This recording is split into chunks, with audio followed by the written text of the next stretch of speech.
Welcome to Guru ji classes by PU Singh singer.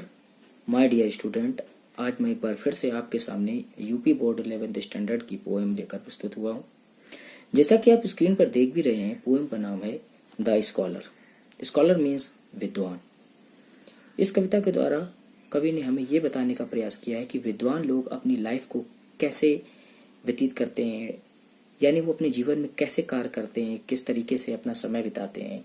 ये बात इस कविता में कवि ने हमें बताने का प्रयास किया है। इस कविता को कंपोज किसने किया है? कंपोज किया है रॉबर्ट साउदी ने। रॉबर्ट साउदी, जिनका जन्म 1174 यानी 1174 में हुआ और मृत्यु 1843 में हुई। तो आइए इस कविता का इंग्लिश से हिंदी वर्जन पढ़ते हैं। इस कविता का अंग्रेजी से हिंदी रूपांतर मैं आपको समझाऊंगा, तो ज़्यादा समय न बर्बाद करते हुए आइए अपने चलते हैं कविता पर। लिखा है, कवि कह रहा है, my days among the dead are past. My days मेरे दिन, एमंग बीच में, द डेड माने मरे हुए, आर पास्ट यानी पुराने समय, पास्ट माने व्यतीत होना, यानी जो समय व्यतीत हो चुका है उस समय जो लोग डेड यानी मर चुके हैं उनके साथ मेरा समय व्यतीत हो रहा है। My days among the dead are past, मेरा समय मरे हुए लोगों के बीच में व्यतीत हो रहा है। पहली लाइन को पढ़कर के ऐसा लगा कि कवि किसी कब्रिस्तान में बैठा हुआ है। नहीं, मैं ये संशय यहीं से दूर कर दूं, कवि कब्रिस्तान में नहीं बैठा है। आगे पढ़ेंगे, क्लियर होगा। My days among the dead are past, मेरा समय मृत लोगों के साथ व्यतीत होता है, मरे हुए लोगों के साथ व्यतीत हो रहा है। अराउंड मी आई बिहोल्ड, चारों तरफ जहां तक मेरी दृष्टि जाती, अराउंड मी आई बिहोल्ड, जिनको मैं अपने चारों ओर बिहोल्ड कर रहा हूं, महसूस करता हूं। Wherever these casual eyes are cast, जहां कहीं भी, दीज माने ये, कैजुअल माने आकस्मिक, अचानक तरीके से, आइज माने आंखें, आर कास्ट पड़ती हैं। जहां या अर्थात जिधर भी मेरी दृष्टि जाती है, the mighty minds of old, तो माइटी माने शक्तिशाली, माइंड्स माने दिमाग, ऑफ ओल्ड और पुराने लोगों के शक्तिशाली दिमाग मुझे दिखाई देते हैं। My never failing friends are they, वे कौन? वे जो मरे हुए लोग हैं जिनको मैं अपने आसपास अपने चारों ओर महसूस कर रहा हूं। तो my never failing friends are they, वे माई मेरे, नेवर कभी नहीं, फेलिंग धोखा देने वाले, फ्रेंड्स मित्र हैं, वे मुझे कभी धोखा देने वाले मित्र नहीं हैं। विद होम आई कन्वर्स, जिनके साथ मैं, कन्वर्स माने वार्तालाप करता हूँ, डे बाय डे, दिन प्रतिदिन। आइए पहला स्टेंजा एक बार फिर से मैं आपको बता दूं। My days among the dead are past, कवि कह रहा है मेरा समय, मेरा दिन, डेड मरे हुए लोगों के साथ व्यतीत होता है, बीच में, एमंग माने बीच में, मेरा समय मरे हुए लोगों के बीच में, पास्ट व्यतीत होता है।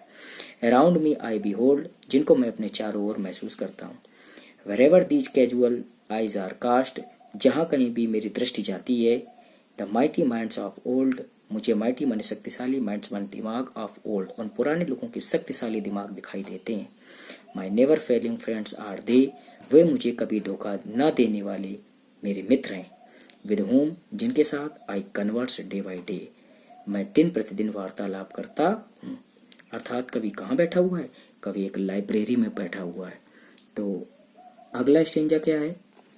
अब फिर देखिए, कह रहा है, विद देम, जिनके साथ, I take delight in weal, मुझे डिलाइट माने आनंद मिलता है। कब? लिखा हुआ है इन व्हील, किस समय? व्हील, व्हील माने सुख, सुख के समय मुझे डिलाइट, आनंद की प्राप्ति होती है। With them I take delight in weal, with them जिनके साथ, आई टेक डिलाइट, मैं आनंद महसूस करता हूँ, मुझे आनंद मिलता है। वो भी कब? इन व्हील, सुख के समय, यानी सुख में मुझे आनंद मिलता है। And seek relief in woe, and माने और, सीक माने सहारा भी मिलता है, रिलीफ आराम, आराम भी मिलता है। कब? इन वोफ, दुख, अर्थात दुख में मुझे आराम भी मिलता है।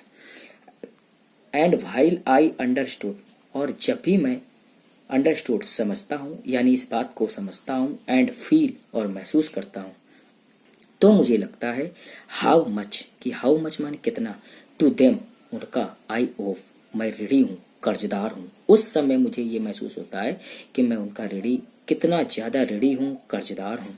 माई चीक्स, यही सोचकर, माई चीक्स मेरे गाल, हैव ऑफन बीन बेडवेट, बेडवेट हो जाते हैं, अर्थात गीले हो जाते हैं। क्यों? मैं रोने लगता हूँ, रोने से मेरे चीक्स, गाल, वेट, गीले हो जाते हैं।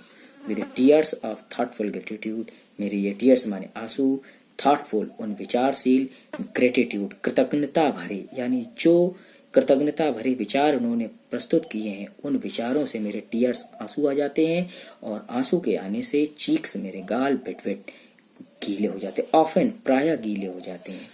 फिर से देखिए, फिर कभी कह रहा है with them I take delight in feel, उन्हीं लोगों के साथ जिनको मैं अपने चारों ओर महसूस कर रहा हूँ, जो मेरे चारों ओर मुझे दिखाई दे रहे हैं, विद देम उनके साथ I take delight in weal, सुख के समय डिलाइट मुझे आनंद की प्राप्ति होती है, एंड सीक रिलीफ इन वो, और दुख में मुझे रिलीफ आराम मिलता है, सहारा मिलता है। एंड व्हाइल आई अंडरस्टूड, जब भी मैं इस बात को अंडरस्टैंड समझता हूँ, एंड फील और महसूस करता हूँ कि how much to them I owe, कि मैं उनका कितना ज्यादा ओव माने ऋणी कर्जदार हूँ। माई चीक्स हैव ऑफन, मेरे गाल ऑफन प्राय वेट गीले हो जाते हैं। किस कारण से गीले हो जाते हैं, तो नीचे पंक्ति में लिखा है विद टीयर्स, आंसुओं से गीले हो जाते हैं। ऑफ थॉटफुल ग्रेटिट्यूड, जो थॉटफुल माने विचारशील, ग्रेटिट्यूड कृतज्ञता भरे यानी एहसान भरे हुए उन्होंने थॉटफुल विचार प्रस्तुत किए हैं। उन विचारों को पढ़कर विद टीयर्स, आंसुओं से मेरे गाल, माई चीक्स मेरे गाल ऑफन प्राय वेट गीले हो जाते हैं। अब फिर क्या नीचे लिखा है कवि ने, my thoughts are with the dead, my thoughts मेरे विचार विद द डेड उन मरे हुए लोगों के साथ है, यानी मैं भी उन मरे हुए लोगों के साथ अपने विचार प्रस्तुत करना चाहता हूँ, शामिल करना चाहता हूँ। विद देम जिनके साथ आई लिव, मैं जीवन जी रहा हूँ, इन लॉन्ग पास्ट ईयर्स लंबे सालों से, अर्थात इस लाइब्रेरी में आकर मैं लंबे सालों से जो समय व्यतीत कर रहा हूँ, उनके विचारों को पढ़कर मुझे ऐसा लगता है कि उन्हीं के साथ विद द डेड उन मरे हुए लोगों के साथ माई थॉट्स मेरे विचार भी शामिल हो जाएं। दियर वर्च्यूज, उनके वर्च्यूज माने सदगुण, सदगुण यानी अच्छे विचार, जो उन्होंने अच्छी बातें लिखी हैं, लव उनसे मैं प्रेम करता हूँ। दियर फॉल्ट्स, और जो उन्होंने फॉल्ट्स गलतियां की हैं, कंडेम उनकी मैं आलोचना करता हूँ। ऐसा नहीं है कि विचार सभी के अच्छे ही हों, कुछ अच्छे विचार होते हैं तो कुछ विचार ऐसे भी हो जाते हैं कि जिनकी लोग आलोचना करने लगते हैं। तो कवि ने दोनों ही चीजें यहाँ पर शो की हैं कि दियर वर्च्यूज उनके जो अच्छे विचार हैं उनसे मैं लव प्रेम करता हूँ, दियर फॉल्ट्स जो उन्होंने गलतियां की हैं, कंडेम उनकी मैं आलोचना करता हूँ। पार्टेक, मैं भी पार्टेक माने हिस्सेदार बनना चाहता हूँ। दियर माने उनकी, होप माने संभावनाओं में, जो आशा विश्वास है उनकी मैं उनके साथ मैं पार्टेक हिस्सेदार बनना चाहता हूँ। एंड फियर्स, और दुख के समय यानी जब भयभीत करने वाले विचार आते हैं उनमें भी मैं उनका हिस्सेदार बनना चाहता हूँ। एंड फ्रॉम दियर लेसन्स, उनके लेसन्स माने ज्ञान से, सीख एंड फाइंड मुझे कुछ न कुछ प्राप्त होता है, मुझे कुछ सीखने को मिलता है जिससे मुझे प्राप्त होता है। इंस्ट्रक्शंस, क्या प्राप्त होते हैं, निर्देश। विद एन हम्बल माइंड, विनम्रता भरे माइंड माने दिमाग से मुझे इंस्ट्रक्शंस कुछ न कुछ निर्देश प्राप्त होते हैं। फिर से देख लें, my thoughts are with the dead, मेरे विचार उन मरे हुए लोगों के साथ हैं। विद देम जिनके साथ I live in long past year, मैं लंबे समय से अपना समय व्यतीत कर रहा हूँ। दियर वर्च्यूज लव, उन लोगों के अच्छे विचारों से मैं प्रेम करता हूँ। दियर फॉल्ट्स कंडेम, उनकी गलत विचारों से मैं कंडेम आलोचना करता हूँ। पार्टेक दियर होप्स, मैं भी उनके साथ होप्स आशा विश्वास में हिस्सेदार बनना चाहता हूँ। एंड फियर्स, और भय के समय दुख के समय भी पार्टेक उनका हिस्सेदार बनना चाहता हूँ। एंड फ्रॉम दियर लेसन्स, उनके ज्ञान से मुझे सीक एंड फाइंड कुछ न कुछ सीखने को मिलता है और साथ ही साथ फाइंड प्राप्त होता है। इंस्ट्रक्शंस, क्या प्राप्त होता है, इंस्ट्रक्शंस मान निर्देश। विद एन हम्बल माइंड, विनम्रता भरे दिमागों के इंस्ट्रक्शन निर्देश प्राप्त होते हैं। अब अंतिम कड़ी में क्या लिखा है, my hopes are with the dead, मेरी उम्मीद भी विद द डेड उन मरे हुए लोगों के साथ है। क्यों है, कभी कहता है एनन, क्योंकि शीघ्र ही। My place with them will be, मेरा स्थान भी उन्हीं के साथ विल बी होगा, अर्थात मैं भी मर जाऊंगा कुछ समय के बाद। तो एनन शीघ्र ही, my place with them will be, मेरा स्थान भी उनके साथ होगा।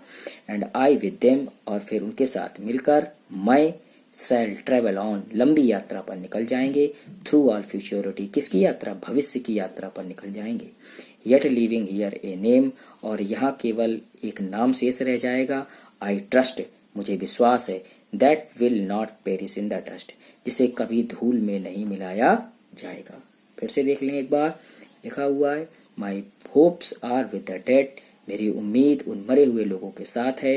एनन, क्योंकि शीघ्र। माई place with them will be, मेरा स्थान भी उन्हीं मरे हुए लोगों के साथ होगा। And I with them shall travel on, फिर मैं उनके साथ मिलकर लंबी यात्रा पर निकल जाऊंगा।